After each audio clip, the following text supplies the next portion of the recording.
আসসালামু আলাইকুম দর্শক, স্বাগত জানাচ্ছি আরটিভির মধ্যাহ্নের সংবাদে। আপনাদের সঙ্গে আছি আমি ফাতিমা। সরকারি কর্ম কমিশন পিএসসির অধীনে বিসিএস পরীক্ষা সহ ৩০টি নিয়োগ পরীক্ষার প্রশ্ন ফাঁসের ঘটনায় গ্রেপ্তার ১৭ জনের বিরুদ্ধে পল্টন থানায় মামলা হয়েছে।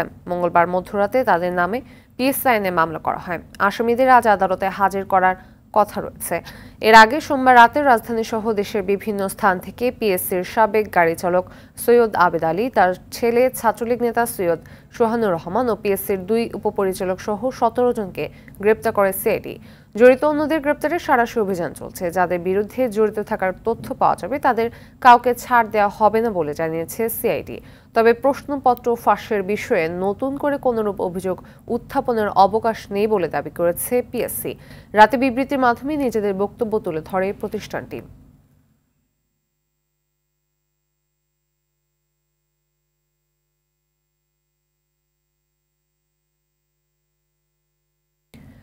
দর্শক, আমাদের সহকর্মী দীপ্তচন্দ্র পাল রয়েছেন সিআইডি কার্যালয়ে, সরাসরি যোগ দিচ্ছেন তিনি। দীপ্ত, আসামিদের আসলে কখন নাগাদ আদালতে তোলা হবে, আর নতুন করে কাউকে গ্রেপ্তার করা হয়েছে কিনা জানাবেন আমাদের। আমরা সকাল থেকে কিন্তু এই যে সিআইডি অফিসের সামনে অবস্থান করছি, যে আমরা জানার চেষ্টা করছি আসলে অভিযান কতদূর গড়ালো এবং আরও কাউকে গ্রেপ্তার করা হবে কিনা। তবে আমাদের কাছে যে তথ্য এসে পৌঁছেছে, যেটি আমরা জানতে পেরেছি যে এখন পর্যন্ত অভিযান পরিচালনা করছে এবং এই যে প্রশ্ন ফাঁস সংক্রান্ত চক্রের যারা সদস্য রয়েছেন তাদেরকে কিন্তু গ্রেপ্তারে রাজধানী সহ বিভিন্ন এলাকায় কিন্তু অভিযান পরিচালনা করছে এবং তারা কিন্তু নিরাপত্তার স্বার্থেই এই জিনিসটি আসলে বলছেন না আসলে কতজন রয়েছে বা কতজনকে গ্রেপ্তার করা হবে। আমরা যতটুকু জেনেছি গতকালকে মধ্যরাতে কিন্তু সারা দেশে অভিযান করে রাজধানী সহ সারা দেশ থেকে কিন্তু ১৭ জনকে গ্রেপ্তার করা হয়েছে। আপনি জানেন যে বিশেষ পরীক্ষা সহ ৩০টি নিয়োগ পরীক্ষায় যে প্রশ্নভাসের ঘটনা, সেই ঘটনার সাথে কিন্তু এই চক্রগুলো জড়িত এমনটি কিন্তু প্রাথমিকভাবে সিআইডি জানতে পেরেছেন। এবং আপনি জানেন যে রবিবার মানে গত ৭ই জুলাই একটি বেসরকারি টেলিভিশনের প্রতিবেদনের পর থেকেই কিন্তু সিআইডি এই সাঁড়াশি অভিযানে নেমেছে। এবং আমরা যতটুকু জানতে পেরেছি বাংলাদেশ সরকারি কর্ম কমিশনের ঊর্ধ্বতন ৩ জন কর্মকর্তা, একজন অফিস সহকারী এবং পিএসসির সাবেক চেয়ারম্যানের যিনি ড্রাইভার ছিলেন, পিএসসির চেয়ারম্যানের যে সাবেক ড্রাইভার ছিলেন আবেদ আলী, তাকেও কিন্তু গ্রেপ্তার করা হয়েছে। এবং তাদের থেকে তথ্য নিয়েই কিন্তু কারা জড়িত তাদেরকে গ্রেপ্তারের চেষ্টা চলছে এমনটি কিন্তু জানিয়েছেন। এবং আমরা আরেকটি বিষয় যদি বলে রাখি, রমনা থানায় কিন্তু ইতিমধ্যে গতকাল রাতে মঙ্গলবার মধ্যরাতে কিন্তু একটি মামলা হয়েছে এবং পিএসসি আইনে মামলা করা হয়েছে এবং তাদেরকে কখন নাগাদ কোর্টে তোলা হবে সেটিও কিন্তু সুস্পষ্ট করে বলা হয়নি। তবে যেটি জানা গিয়েছে যে বিকালের নাগাদ যাদের নামে মামলা হয়েছে তাদেরকে হয়তো আদালতে তোলা হবে এবং পুরো অভিযান শেষে আসলে বিস্তারিত জানাবে সিআইডি, এমনটি কিন্তু জানিয়েছেন। তো ফাতেমা, এই ছিল সিআইডি অফিস থেকে আমার কাছে সবশেষ তথ্য। ফাতেমা, ধন্যবাদ। কোটা বাতিলের দাবিতে এক দফা কর্মসূচি বাস্তবায়নের লক্ষ্যে নতুন কর্মসূচি ঘোষণা করেছে বৈষম্য বিরোধী ছাত্র সমাজ। আজ সারা দেশে বিভিন্ন বিশ্ববিদ্যালয় ও গুরুত্বপূর্ণ স্থানে গণসংযোগ করছে আন্দোলনকারীরা। আগামীকাল সারা দেশে সর্বাত্মক ব্লকেট কর্মসূচি পালন করা হবে। আজও ক্লাস পরীক্ষা বর্জন থাকবে। গতকাল দিনভর ঢাকা ও বিভিন্ন বিভাগীয় শহরে বাংলা ব্লকেট কর্মসূচি পালন করে আন্দোলনকারীরা। ঢাকা বিশ্ববিদ্যালয় ও আশেপাশের গুরুত্বপূর্ণ পয়েন্টগুলোতে অবস্থান কর্মসূচি শেষে শাহবাগে কর্মসূচি ঘোষণা করেন বৈষম্য বিরোধী ছাত্র আন্দোলনের অন্যতম সমন্বয়ক নাহিদ ইসলাম। আজ বিকাল ৩টায় সংবাদ সম্মেলন করবে আন্দোলনকারীরা। ব্লকেটের ফলে গতকাল দুপুরের পর থেকে রাত ১১টা পর্যন্ত রাজধানীতে ভয়াবহ যানজট দেখা দেয়, দুর্ভোগে পড়েন সাধারণ মানুষ।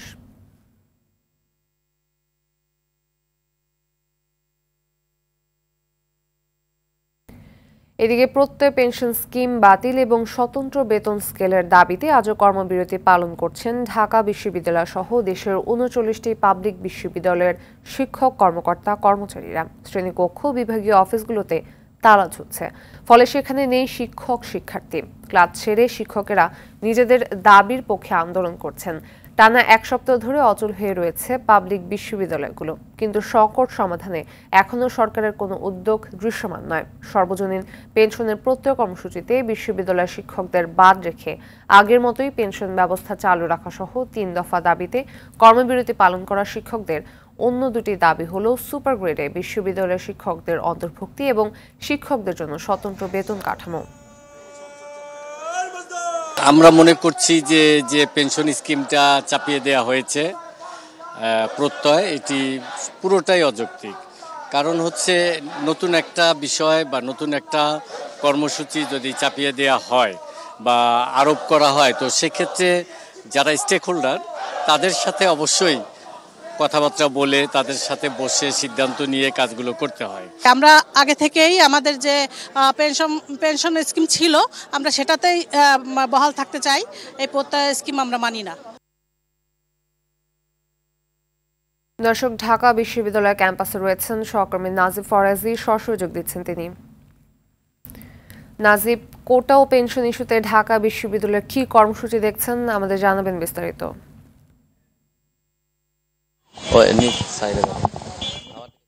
দশটার পর থেকেই এই পেনশন স্কিম বাতিলের দাবিতে কর্মকর্তা কর্মচারীরা বিক্ষোভ, অবস্থান কর্মসূচি এবং কর্মবিরতি পালন করছেন এবং 12টা থেকে শুরু হয়েছে শিক্ষকদের কর্মবিরতি এবং অবস্থান কর্মসূচি। শিক্ষকদের এটি চলবে 12টা থেকে 1টা পর্যন্ত এবং যে বিশ্ববিদ্যালয়ের কর্মকর্তা কর্মচারীদের তাদের যে বিক্ষোভ এগুলো তারা দুপুর পর্যন্ত তারা চালিয়ে যাবেন।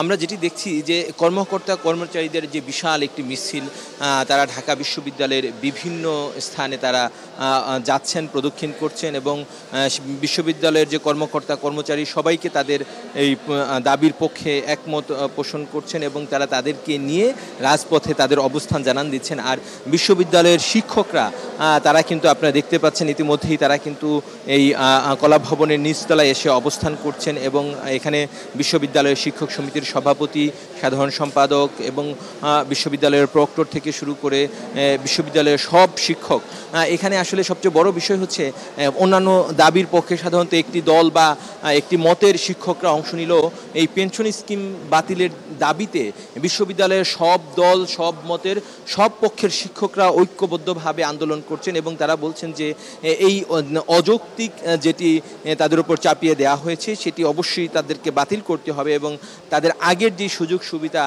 সেটি তাদেরকে ফিরিয়ে দিতে হবে, এই দাবিটি তারা করছেন এবং বলছেন যতক্ষণ পর্যন্ত না এটি মেনে না নেওয়া হয় ততক্ষণ পর্যন্ত তারা ক্লাসে ফিরে যাবেন না, তাদের এই কর্মবিরতি তারা চালিয়ে যাবেন এবং এর ফলে কিন্তু বিশ্ববিদ্যালয় এক প্রকার বিশ্ববিদ্যালয় গেল কয়েকদিন ধরে অচল রয়েছে কোটা আন্দোলন এবং এই শিক্ষকদের আন্দোলনের কারণে পুরো শিক্ষা ব্যবস্থাই আসলে অচল হয়ে পড়েছে বিশ্ববিদ্যালয়গুলোতে। ফাতিমা, ধন্যবাদ। কোটা আন্দোলনকারীরা উচ্চ আদালতে যাবে, এটা ভালো দিক এমন মন্তব্য করে আওয়ামী লীগ সাধারণ সম্পাদক ওবায়দুল কাদের বললেন, শিক্ষক ও শিক্ষার্থীদের অরাজনৈতিক আন্দোলনে উস্কানি দিচ্ছে বিএনপি। বঙ্গবন্ধু এভিনিউয়ের আওয়ামী লীগের যৌথ সভায় এসব কথা বলেন তিনি। তারা উচ্চ আদালতে যে মামলা, তাদের পক্ষ থেকে প্রতিনিধিত্ব করার জন্য লয়ার অ্যাডেড পার্টি তারা নিয়োগ করেছেন এবং তারা আদালতে যথাসময়ে হাজির হবে। এটাও আমি মনে করি একটা যৌক্তিক সিদ্ধান্ত। এই জন্য আমি তাদের ধন্যবাদ জানাই।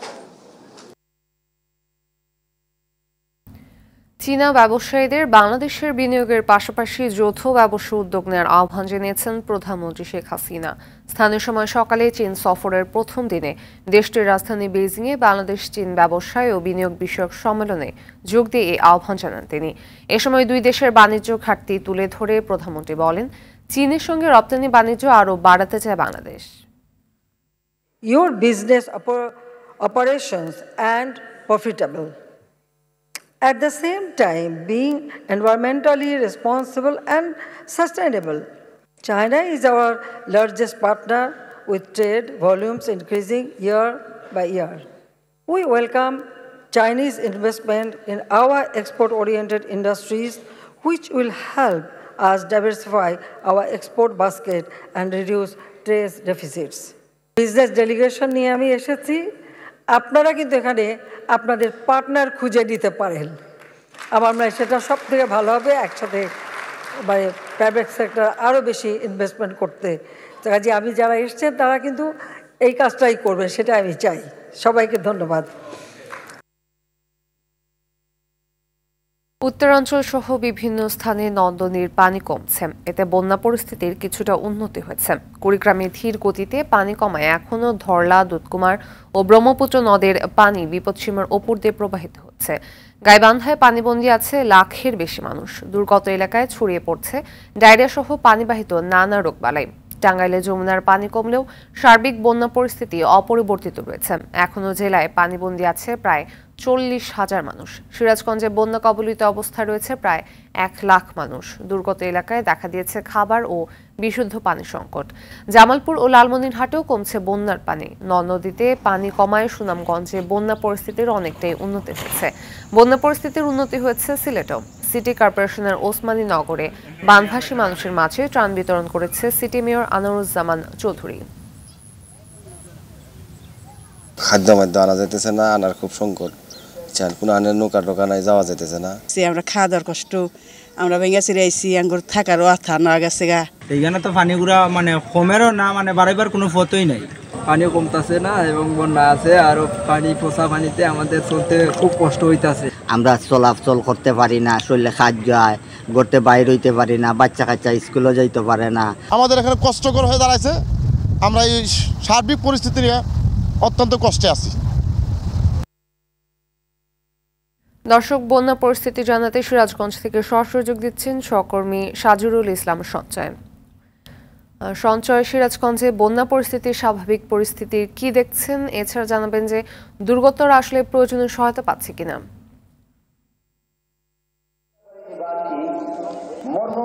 আপনি যেমনটি বলছিলেন, গতকাল থেকে কিন্তু সিরাজগঞ্জের যমুনা নদীর পানি কমতে শুরু করেছে। সর্বশেষ 24 ঘন্টায় এই নদীটির পানি 10 সেন্টিমিটার কমে এই মুহূর্তে শহররাখা বাঁধ পয়েন্টে বিপদসীমার 50 সেন্টিমিটার উপর দিয়ে প্রবাহিত হচ্ছে, যার ফলে কিন্তু সিরাজগঞ্জের বন্যা পরিস্থিতির অনেকটাই উন্নতি হয়েছে। তবে এই মুহূর্তে কিন্তু সিরাজগঞ্জের যমুনা নদীর চরাঞ্চল এবং নদী তীরবর্তী যে 5টি উপজেলা রয়েছে, সেই 5টি উপজেলার 34টি ইউনিয়নের প্রায় 21,000 পরিবারের লক্ষাধিক মানুষ কিন্তু এই মুহূর্তে পানিবন্দী অবস্থায় রয়েছে। এই পানিবন্দী অবস্থায় যারা রয়েছে তাদের অধিকাংশ বসত বাড়িতে কিন্তু পানি উঠে পড়ার ফলে তারা বিশুদ্ধ পানি এবং স্যানিটেশনের যে সংকট, সেই সংকটে ভুগছেন এবং সেই এলাকাগুলোতে বিশুদ্ধ পানি না পাওয়ার ফলে আসলে বন্যা কবলিতরা কিন্তু বন্যার যে পানি রয়েছে, নদীর পানি, সেটি পান করছেন, যার ফলে কিন্তু এখানে পানিবাহিত নানা রোগ দেখা দিচ্ছে। আরেকটি বিষয় যে বন্যা কবলিত এলাকাগুলোতে আজকে সারাদিন আমরা সকাল থেকে ঘুরে যেমনটি দেখেছি যে গতকাল থেকেই কিন্তু আসলে বন্যা কবলিত এলাকাগুলোতে ত্রাণ বিতরণ যে কার্যক্রম সেটি শুরু হয়েছে। জেলা প্রশাসনের সর্বশেষ তথ্য অনুযায়ী সিরাজগঞ্জের বন্যার্তদের জন্য কিন্তু 100 মেট্রিক টন চাল বরাদ্দ দেওয়া হয়েছিল, যেটির 80 মেট্রিক টন চাল কিন্তু ইতিমধ্যে আসলে সরাসরি যারা ক্ষতিগ্রস্ত তাদের হাতে পৌঁছেছে। এছাড়া বন্যার্তদের মাঝে বিতরণের জন্য সিরাজগঞ্জে আরো প্রায় 1200 মেট্রিক টন চাল এবং 20 লক্ষ টাকা কিন্তু মজুত রয়েছে জেলা প্রশাসনের হাতে, যেটি কিন্তু আসলে বন্যার্তদের মাঝে বিতরণ করা হবে। তো এই ছিল আমার কাছে সিরাজগঞ্জের বন্যার সবশেষ খবর। ধন্যবাদ। এবার আন্তর্জাতিক প্রসঙ্গ। ভারী বর্ষণে বিপর্যস্ত ভারতের পশ্চিমাঞ্চলীয় রাজ্য মহারাষ্ট্রের মুম্বাই শহর দুর্যোগপূর্ণ আবহাওয়ার কারণেই জারি করা হয়েছে রেড অ্যালার্ট। কর্তৃপক্ষের তরফে মঙ্গলবার শিক্ষা প্রতিষ্ঠান বন্ধ রাখার কথা জানানো হয়েছে। বিশেষ প্রয়োজন ছাড়া বাসিন্দাদের বাড়ির বাইরে বের না হওয়ার অনুরোধ জানানো হয়েছে। বৃষ্টির মধ্যে সমুদ্র সৈকতের কাছাকাছি না যেতে কঠোর নির্দেশ দেওয়া হয়েছে। মুম্বাই এবং সংলগ্ন অঞ্চলে অবিরাম বর্ষণের কারণে শহরতলির ট্রেন পরিষেবা এবং ফ্লাইট চলাচল ব্যাপকভাবে ব্যাহত হয়েছে। এছাড়া মানুষের স্বাভাবিক জীবনযাত্রা বিপর্যস্ত হয়ে পড়েছে।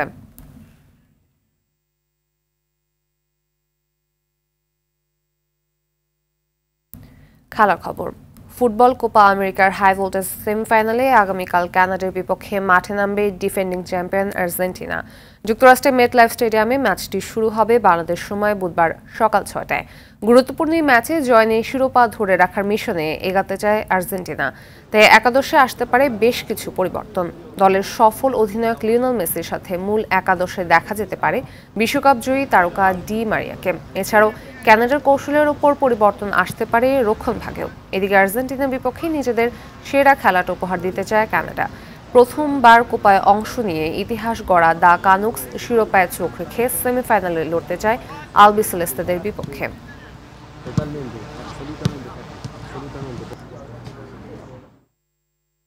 এদিকে উয়েফা ইউরোপিয়ান চ্যাম্পিয়নশিপের ব্লকবাস্টার সেমিফাইনালে রাতে মুখোমুখি হবে স্পেন ও ফ্রান্স। জার্মানির মিউনিখের ফুটবল অ্যারেনায় দুই দলের দেখা হবে বাংলাদেশ সময় রাত 1টায়।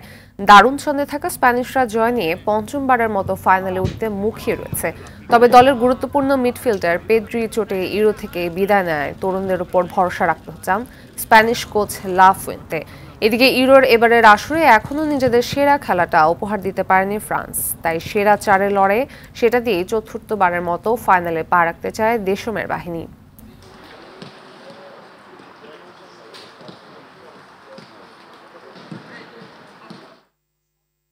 মধ্যাহ্নের সংবাদ এই পর্যন্তই। সর্বশেষ সংবাদ জানতে যে কোনো মোবাইল ফোন থেকে 24141 নম্বরে ডায়াল করুন। দুপুরের সংবাদ 2:15টায় দেখার আমন্ত্রণ রইল। ধন্যবাদ সবাইকে।